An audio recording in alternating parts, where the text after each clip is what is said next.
going to give a little talk. Some here needs some. Man, I need some technical support around here, don't I? I'm going to give a little talk called Where I Stand, 6 Points.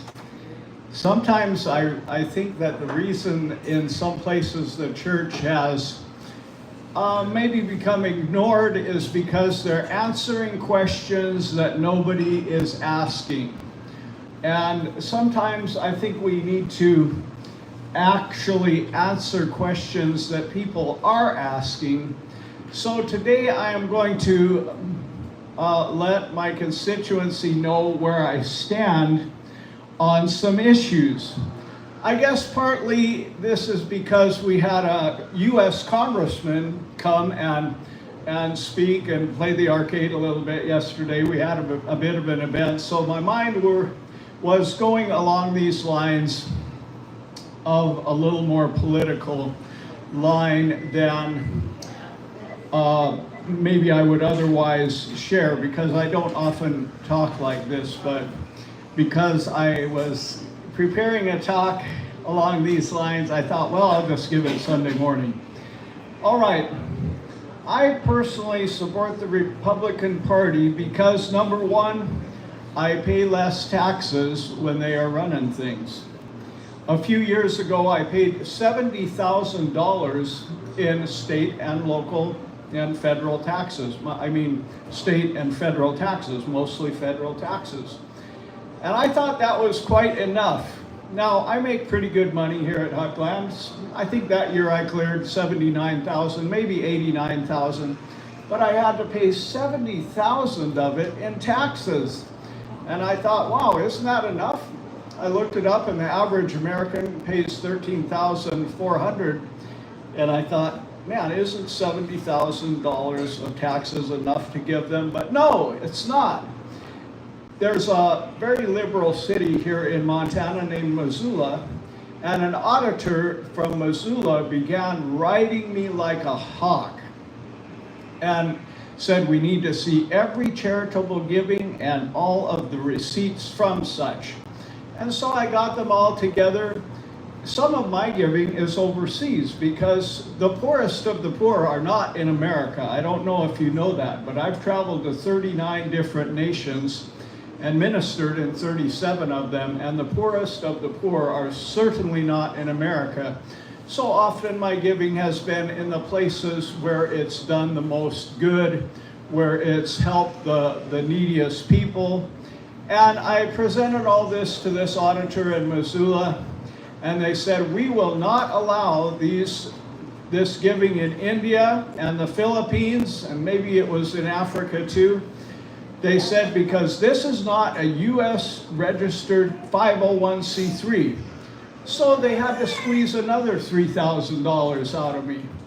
And I thought, man, that's a lot of money. So the one reason that I personally support the Republican Party is because when they're in charge, I pay less taxes. I don't have these auditors coming after me to get even more after I have paid already $70,000 in taxes.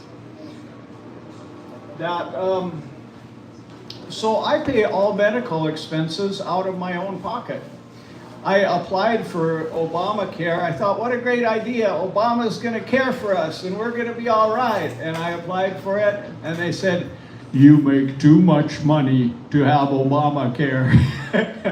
So I've just paid my medical out of my own pocket all these years, paid for DJ, paid for all of it. There's some benefits that you get a little discount when you pay cash and all, but it'd be nice to have enough money that I wouldn't have to pay so much taxes, that I could actually afford something like Blue Cross or something like that.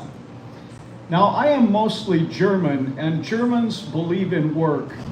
Work is not a four-letter word if you're a German, and which leads me to my second point. Number two, people seem to apply for jobs more here when the Republicans are in charge. During the years that the Democrats controlled things around here, Mary and I could not beg, borrow, or bribe somebody to work here. We had hiring signs up and everything, but it seemed that some people flat out told me, you know, what the government gives me is almost as much as you're offering to pay me for working, so why should I do it? But you know, now that the Republicans are in charge and Elon's going around making everybody kind of fiscal responsibility, I'm getting a lot of people coming here and wanting work now. That year that we didn't have anybody applying, Mary and I worked 89 days straight, probably about 12 hours a day in the peak of our season. 89 days straight, not only without a day off, but she'd say, Jim, I need to go to the bathroom. I'd say, you can't go to the bathroom, you've got a line. And we'd be, I'm joking a little, but not much, because many times we were racing around and couldn't even go to the bathroom. Now, is that really the way a country's supposed to be run? This quasi-socialism where people are being paid to not work, and those of us that are working can't even go to the bathroom because we can't get a break? I don't think so. So number two is people seem to apply for jobs more here when the Republicans are in charge. And you know, I think work is a good thing for people. The old saying goes, idle hands are the playthings of the devil, but to keep people busy, you keep them doing something, and it's often a good thing. Number three, I don't really believe everything that I hear on the news. You know, the other day, NBC wasn't coming in on my channel, and so I had to turn the nightly news to ABC. And I call ABC News already been censored because they only say what their party wants them to say. And as I was tuning in to ABC, I told Mary, you just watch. I'm going to watch ABC tonight, and the first thing that they're going to say is how President Trump's approval ratings are really in the basement, that he's gone way down since election. And I turned it on, and the first thing they said is, you know, President Trump's approval ratings are going way, way down. He's barely. And I said, didn't I tell you, Mary? And it's true. And so I don't personally believe his approval ratings are in the basement. The stock market is soaring, gas prices are down, inflation is down for the first time in 4 years. A strategic strike on Iran crippled their nuclear program like that. And I really don't believe this stuff, that his approval ratings are down, and yet ABC said, boy, they're really down, down, down. And we all know Fox is a more conservative platform, and you're going to get the party line more for the red on Fox. But sometimes I want to know what's really happening. I want to know actually what's truly happening, and it's hard because I don't know about you, but I don't completely trust the network news that I'm being fed over the nightly news. And so I talk to a lot of people. On a busy day, we'll serve over 1,000 people here, and I'm often the cashier over on the left side, and I'm talking to people and seeing what they're up to. And I get my news not only from the news, but from talking to people and seeing what people are actually experiencing. Well, I was on a plane ride from Austin, Texas to Montana. And I sat right next to a nice guy, and we got to chatting, and I said, what are you doing? He said, oh, I'm going skiing in Kalispell. And I said, that's cool. Well, I run a business there. What are you doing down here anyway? Because I found out he's from Florida, and he runs an operation that rescues dogs. His kennel rescues about 110 dogs at any one time, and then rehabilitates them and offers them to the public. And I said, well, what have you been doing? He said, I went down to the border because in all the people, the hordes coming through the border, there's a lot of dogs that get abandoned. So I was down there caring for the dogs and taking some of them into my kennel. And I said, what's really going on down there? We hear all kinds of things, but you've been there on multiple occasions. What's going on?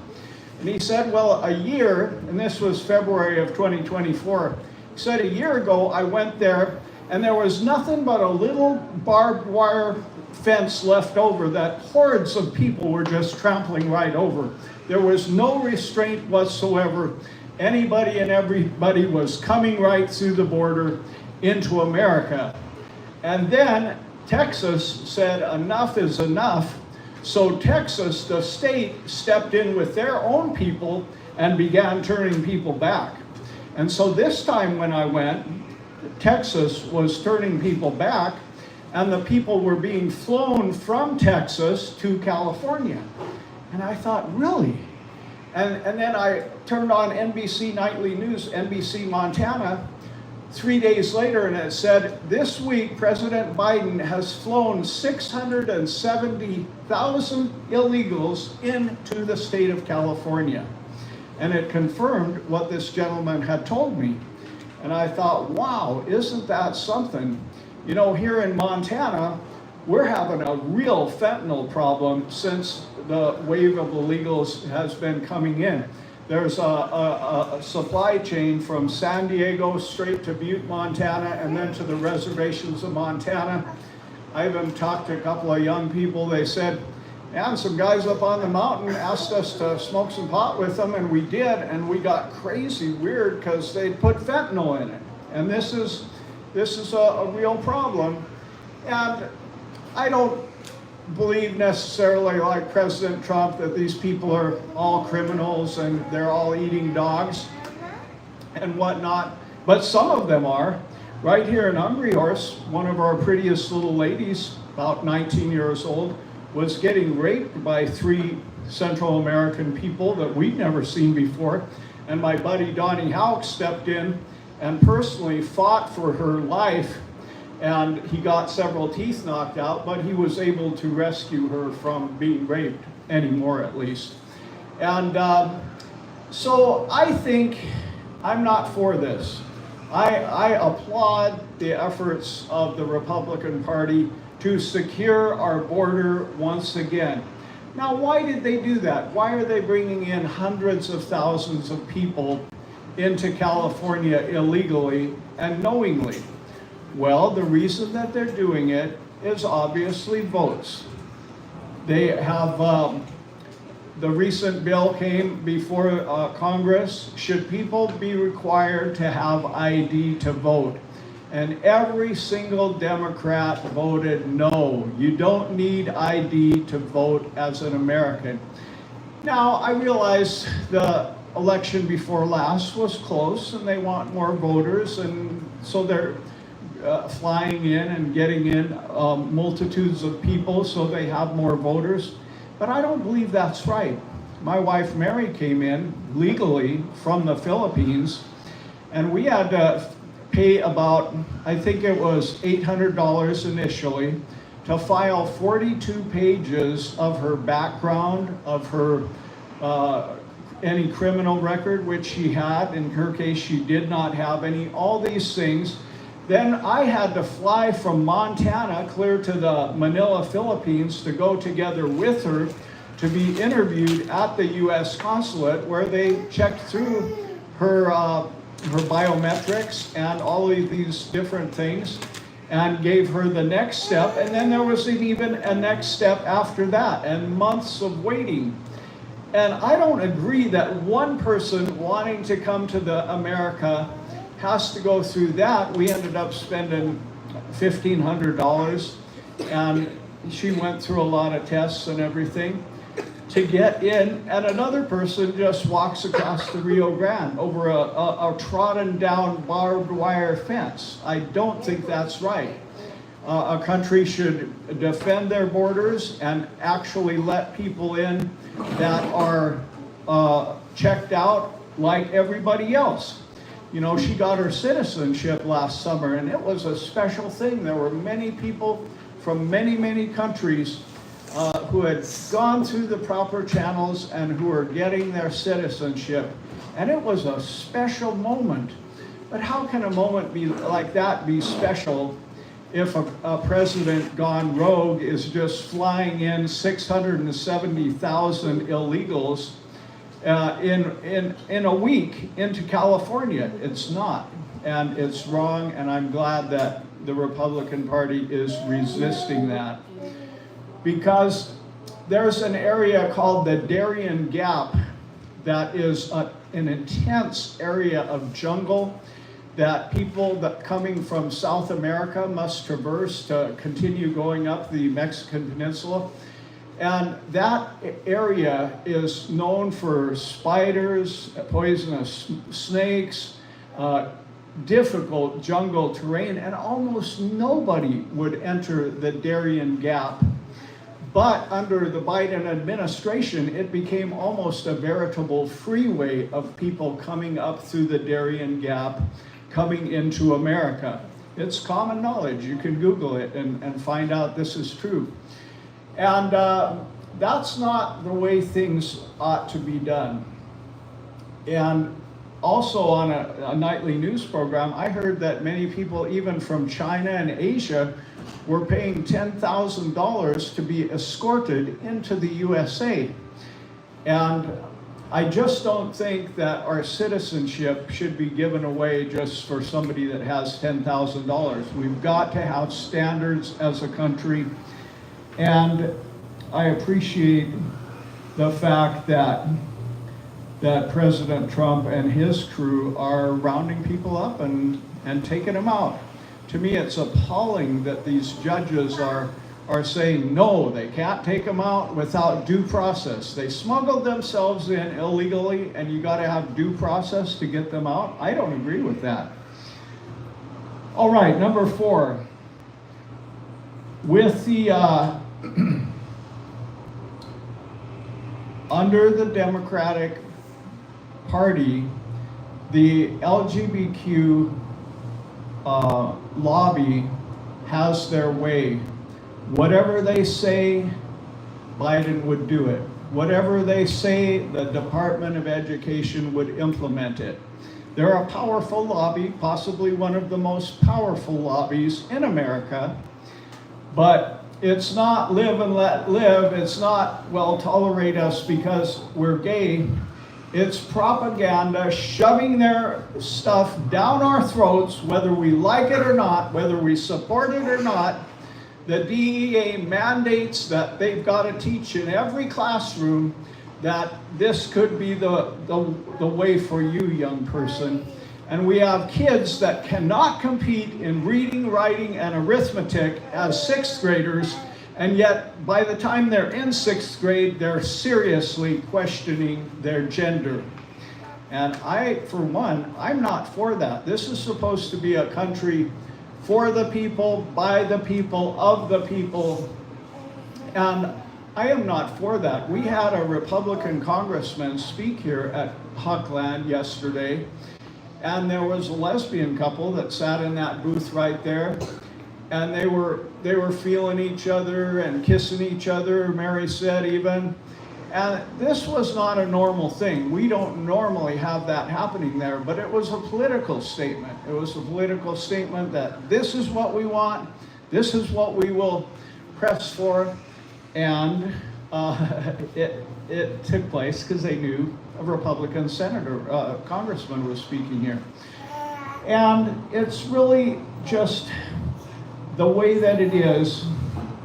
Now, I believe in life, liberty, and the pursuit of happiness for every individual. I think it's people's right in America to choose that lifestyle if they want it, but it's not something that I personally am going to endorse and pay my taxes toward converting our whole school system to mandating LGBTQ teaching in our public schools at a very young age, to mandating that men can compete as girls. I don't agree with that. And obviously, a majority of Americans didn't agree with it because the Republican, the red, won by a landslide in this last election because we're done with that foolishness. Somebody came in here to Huckland and told me And not only do they have to take off the men and the women signs on all the bathrooms and convert it to a generic bathroom, but now they're coming up with this idea that some kids don't identify as a man or a woman, but they identify as a four-footer, a furry. They call them furries. They identify as a cat or a dog, and so they are putting kitty litter boxes in the schoolrooms now, even locally, they said. You know, at some point, this stuff, people gotta say enough is enough. And I believe in the last election, people did say enough is enough. Even in California, there were, if you look at the counties, overwhelming majority of the counties voted Republican because people are tired of this stuff. So, sure, we want life, liberty, and the pursuit of happiness, but not just for gay people. What is happening, honey, go get me one of those shirts, my black shirt that I made. What is happening throughout the world, and I hear this from my customers, and you may not be able to hear it because you don't maybe talk to as many people as I do, but I created a shirt because I felt that our ability to own and keep guns was seriously under threat if the Democrats won this last time. Nancy Pelosi already let it be known that she was a big gun control proponent, and others as well in the party. So I made this shirt, and this shirt says, it's Biden and Pelosi saying, okay, give us your guns. And this here is me. It's actually really is me. And I say, I'm your Huckleberry. In other words, I'm sure not giving you my guns. And, you know, and people would see this, especially from Canada, they would really resonate with it. They would say, we love that shirt, and we wish somebody like you would have spoken up before they took our guns in Canada. But what happened is they passed a bill that we can't own a handgun. Everybody had to give in all their handguns. And then they passed a bill that you couldn't even have a decent hunting knife. All you could have was a little pocket knife about as big as your little finger. And as soon as they did that, they mandated that if you're out in the public in Canada reading the Bible, you will be fined, you could go to jail. Many people have gone to jail, even prison, for being out there simply reading the Bible in Canada. And they said we didn't realize that we were getting our guns taken away, and then we were getting our liberties taken away. And that's the real objective. The objective is not to make America a safer place so there's no shootings anywhere. The objective is to take the teeth away from the sheep so the wolves can devour them. That is the objective. And in England, where this has taken place, somebody told me, another customer just a week ago, they said now that the guns have been taken and stuff, somebody just was in front of an abortion clinic and was just silently praying, not even maybe moving their lips or articulating a prayer, and they got put in prison. So you see, it's really the first step of taking away our liberties. And, you know, some people in our Constitution, they said, no, give me liberty or give me death. They said that we should fight for our liberties. We should keep our liberties at all costs. And one of the critical liberties that they outlined was the right to keep and bear arms, because we are a country of checks and balances. The judicial branch is supposed to exercise check and balance to the executive. The Congress and legislature are supposed to exercise a check and balance to the others.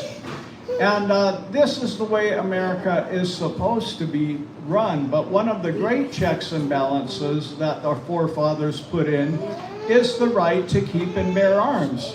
Because it's kind of hard to shove an agenda down a people's throats that many don't want if everybody's got a gun, or especially if everybody's got 2 or 3 or 4 or 5 guns. So that's a reason that I stand with the Republican Party. Number 6. Now, sometimes it is a stereotype that the Republican Party is all for just raping our lands, putting in the strip mines, putting in the forest, irresponsible clearing of our forests. But me, I'm an environmentalist. I am a conservative conservationalist. I love the outdoors. I've probably hiked 4,300 miles in Montana.